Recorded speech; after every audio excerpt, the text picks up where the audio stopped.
Question is a flywheel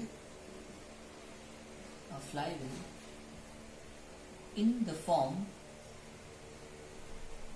of a disc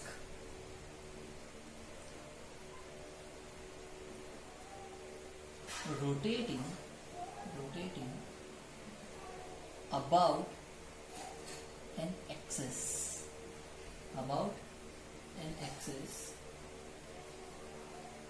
passing through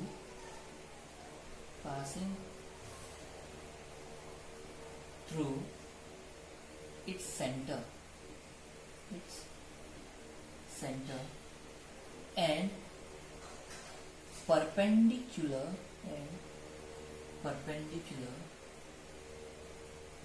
to its plane,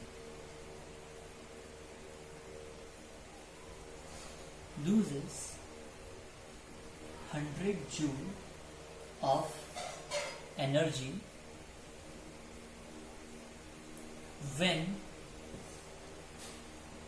slowing down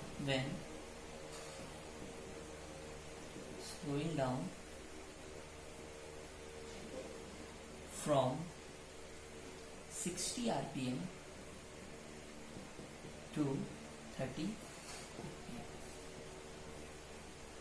Find its moment of inertia about same axis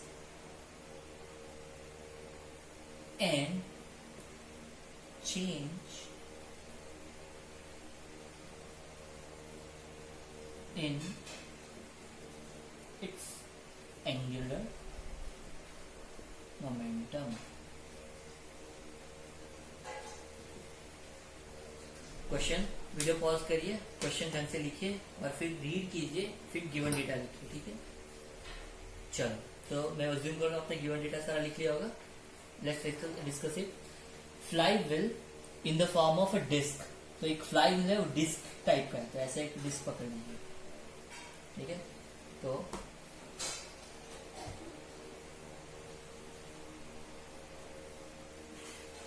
ये fly wheel आपका, ठीक है। यहाँ पे दिया हुआ है कि ये डिस्क टाइप का है, ठीक है। Be very careful. Rotating about in axis passing through, इसी के अबाउट रोटेट कर रहा है, passing through its centre and perpendicular to its plane. Passing through centre and perpendicular to its plane, ठीक है। दोनों कंडीशन सेटिस्फाइड। ये देखो, ये डिस्क है, इसके परपेंडिकुलर है, ये अबाउट एक्सिस रोटेट कर रहा है। Loses 100 joule of energy when slowing down, 100 joule of energy when slowing down from 60 rpm to 30 rpm. Find its moment of inertia about the same axis and change in its angular momentum. बहुत लोगों के दिमाग में आएगा कि sir ये तो आसान क्वेश्चन है, डायरेक्टली मैं मास से निकाल सकता हूँ, लेकिन मास तो हमें दिया ही नहीं है। मोमेंट ऑफ इनर्शिया के लिए मुझे मास चाहिए और रेडियस चाहिए, तो दोनों क्वांटिटी यहाँ पे नहीं है। तो वो क्वांटिटी कहाँ से आएगी? वो क्वांटिटी लाने के लिए मुझे क्वेश्चन ये सारे डेटा का यूज करना पड़ेगा। तो चलो हम गिवन डेटा लिखते हैं। गिवन डेटा आपका क्या क्या दिया गया है? आपको दिया गया है कि किसके अबाउट रोटेट कर रहा हो, सेंटर के अबाउट, ठीक है। और क्या क्या दिया गया है? और चलो, सो मोमेंट ऑफ इनर्शिया, अगर आपका ये डिस्क है, इसके अबाउट घूम रहा है, तो क्या दिया है आपको? फ्लाईव्हील का स्पीड दिया है, N1 स्पीड 60 rpm, ठीक है। और N60 से कहा गया? 30 rpm पे गया है। अब सारा कैलकुलेशन सेकंड्स में होना चाहिए, और ये है revolution per minute, RPM revolution per minute. तो याद रखो, सारा कैलकुलेशन सेकंड में मेंटेन करना है, इसीलिए आरपीएस में कैलकुलेशन करना है। हमेशा याद रखो, ये गलती कभी नहीं होनी चाहिए। अगर ये गलती होती है, be very careful about it. So N1 आपका आना चाहिए 60 मिनट का, 6 सेकंड में 60 सेकंड, सो आरपीएस। उसी तरह से N2 आपका क्या आना चाहिए? 30/60 आरपीएस। तो ये तो आपका 1 आ गया, सो 1 आरपीएस। ये आपका 1/2 आरपीएस, ठीक है। N1 N2 दोनों मिल गए। होपफुली आपने ये किया हो।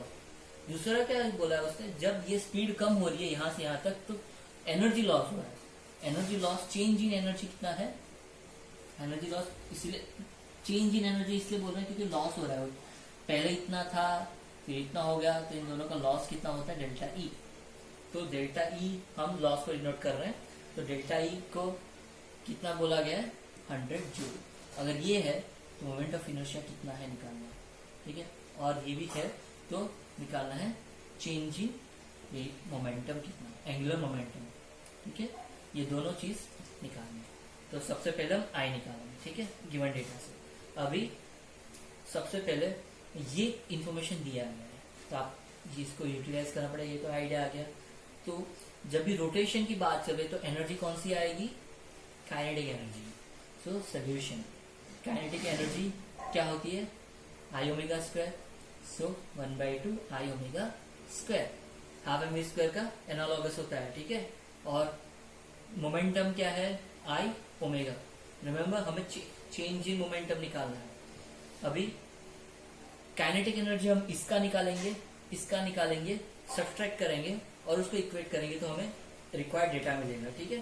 So kinetic energy initially when 1, देखो स्पीड n1 से रिड्यूस हुआ है ना, तो हम फर्स्ट पे निकालेंगे। तो 1/2 I1 ओमेगा 1 स्क्वायर, ठीक है। Is it clear? अगर ओमेगा 1 स्क्वायर आता है तो ठीक है, तो ये आ गया। अभी n1 आपके पास है, n2 आपके पास है, तो ओमेगा क्या होता है, 2πn।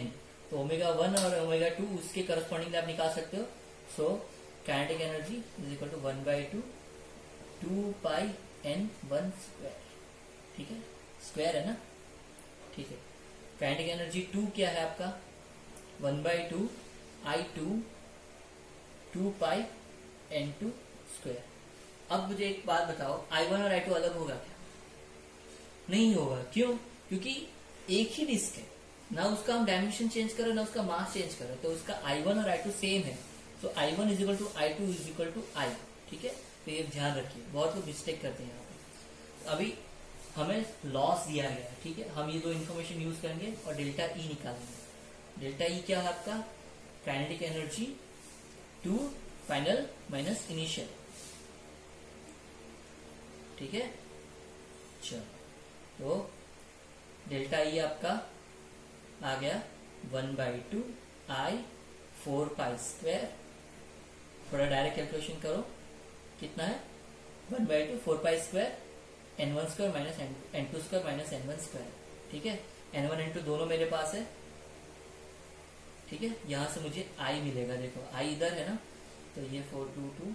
So delta E is equal to 2π square n2 square minus n1 square, मतलब 0.5 स्क्वायर माइनस 0.5 स्क्वायर माइनस कितना आएगा, 0.5 स्क्वायर माइनस 1 स्क्वायर, ठीक है। 0.5 स्क्वायर 0.25, ये कैलकुलेट करो तो आपको डेल्टा ई मिलेगा, ठीक है। तो आपका आई क्या है, अभी डेल्टा आपको 100 जूल दिया है। अभी देखो ये जो है वो लॉस है, लॉस लिखना है तो आप कैसे लिख सकते हो, या तो यहाँ नेगेटिव लिख सकते हो, या तो फिर आप फाइनल में बोल सकते हो कि आपका जो आया है वो लॉस है इसलिए नेगेटिव आ रहा है। तो कोई घबराने की जरूरत नहीं, अगर आप यहाँ पे माइनस डिक्टेट कर रहे हो पहले तो लॉस आपका हो गया। अगर प्रॉफिट है तो, अगर गेन है तो आप प्लस लिखते हो। तो यहाँ पे एनर्जी लॉस हम नेगेटिव से डिनोट करेंगे, तो ये माइनस हो जाएगा 2π स्क्वायर 0.5 स्क्वायर माइनस 1, ये हो गया। तो यहाँ पे सॉरी आई मिस कर दिया मैंने, आई इसको इस तरफ लेके आओ और कैलकुलेशन पूरा करो, आपका आंसर आएगा आई का, ठीक है। चलो मैं क्वेश्चन आगे बढ़ाता हूँ। सो इसको सिंप्लीफाई करके देता हूं मैं। आपका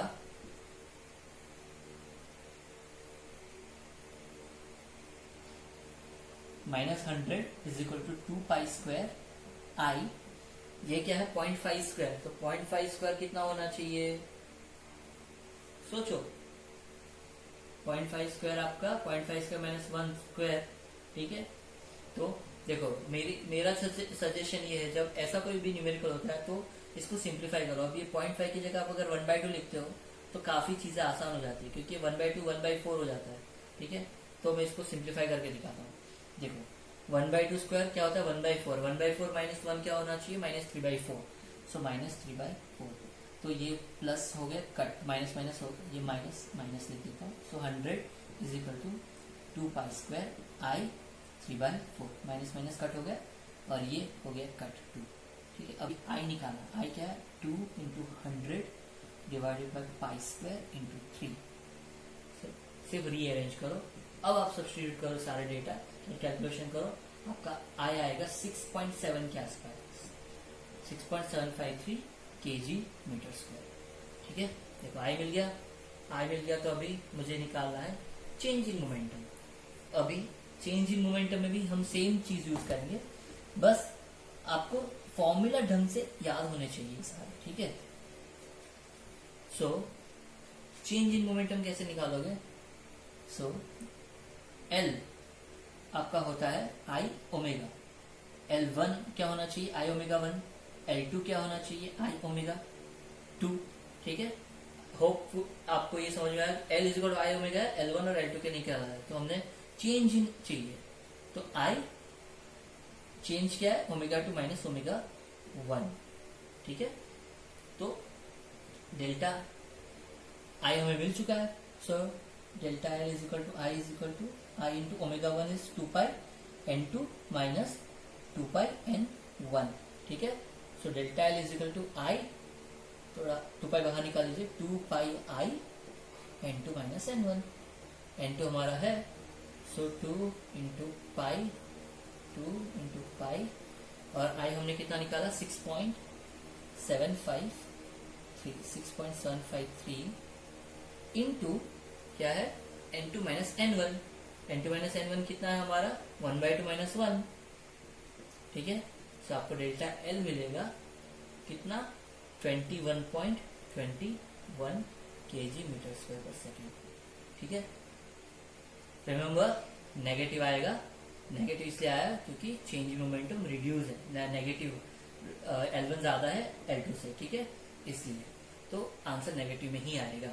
आप लास्ट में लिख सकते हो, ये लॉस है इसलिए नेगेटिव आ रहा है, तो प्लस लिखोगे तो आपको मेंशन करना पड़ेगा क्यों प्लस लिख रहे हो, नेगेटिव लिख रहे हो तो वो लॉस डिनोट करता है। ठीक है, चलो तो क्वेश्चन हो गया क्लियर, अब आगे बढ़ते हैं। ठीक है।